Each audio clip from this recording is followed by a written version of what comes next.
Somewhere out there's a DVD of Paul and I as the background dancers to Like a Prayer, which was sort of a mime rendition. It's very hard to act out Like a Prayer. A lot of this. Does anyone have any questions? Anything you guys want to know about Paul, perhaps? Please. I'd like to know how you got involved with Stargate. Paul told us how he got involved. How did he get involved? He certainly didn't audition.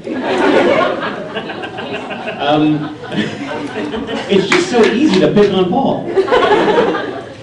You notice that everything that he talked about went back to the relationship thing? Someone should look after him. He lives in this tower, and this up your hands go up. He lives in this tall tower, and he's all by himself, and it's just, and he keeps inviting us up for drinks, and then inviting me to leave, and wanting Jane to stay. What was the question?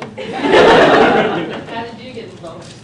How did I get involved in Stargate? I did a show in Toronto for a number of years called Traders, which was this, it was about the stock market.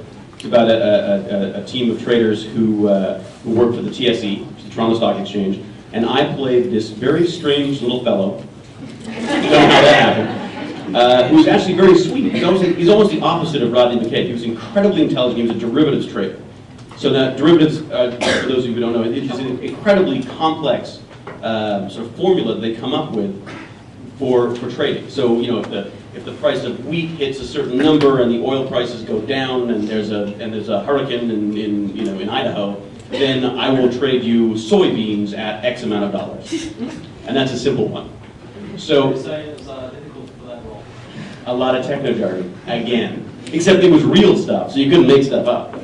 Went that way. Or you just talk really fast, as I tend to do.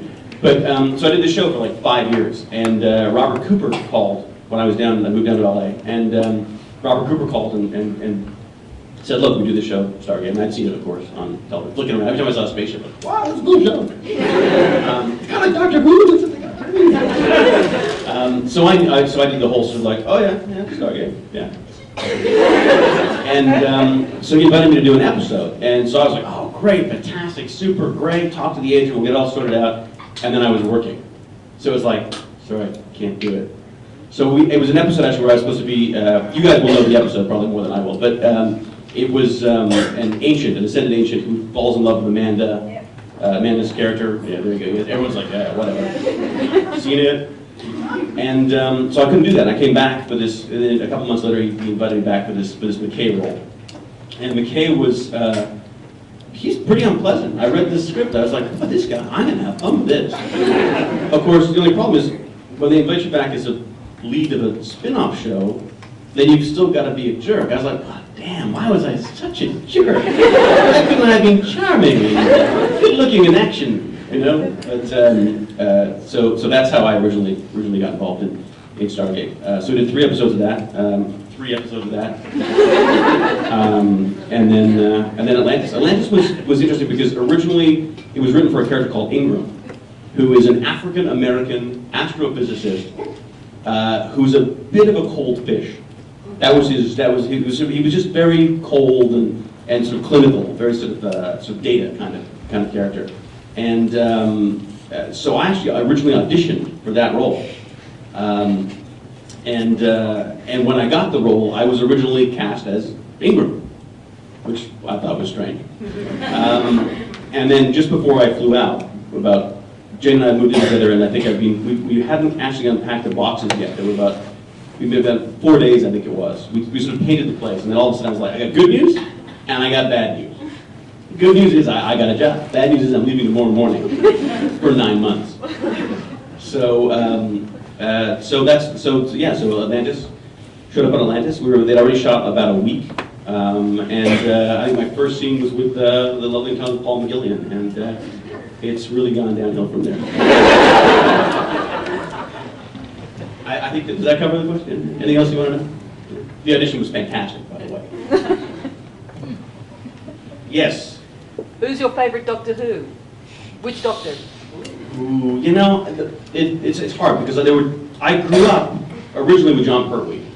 That was the guy. But Tom Baker was the formative Doctor Who years for me was Tom Baker. So there were a lot of long scarves and floppy hats, and you got to watch those scarves around streetcars, especially when you're trying to play the alto. Was the tenor sax in high school? I would like walk around with this giant sax and this huge scarf, and generally it was amazing that I ever made it home. You know, because either bullies or large vehicles were pretty well out for me. So I would have to say Tom Baker, because I love, again, the beauty of Tom Baker's Doctor Who, of Doctor Who in general, and of Stargate. The same thing that they have in common is this amazing sense of humor about everything. If you and I were to step through the gate, this is how we would react. You know, we're all going to sort of sit back and go, "You're a what? A wraith." And you got this, you go, "What, with your hand? Okay." Ooh. And then the fear sets in, because there's a sense of the surreal about this thing, and I think that's the strength of the whole Stargate phenomenon for me, is that it's you and I out there, and how we would react to these things.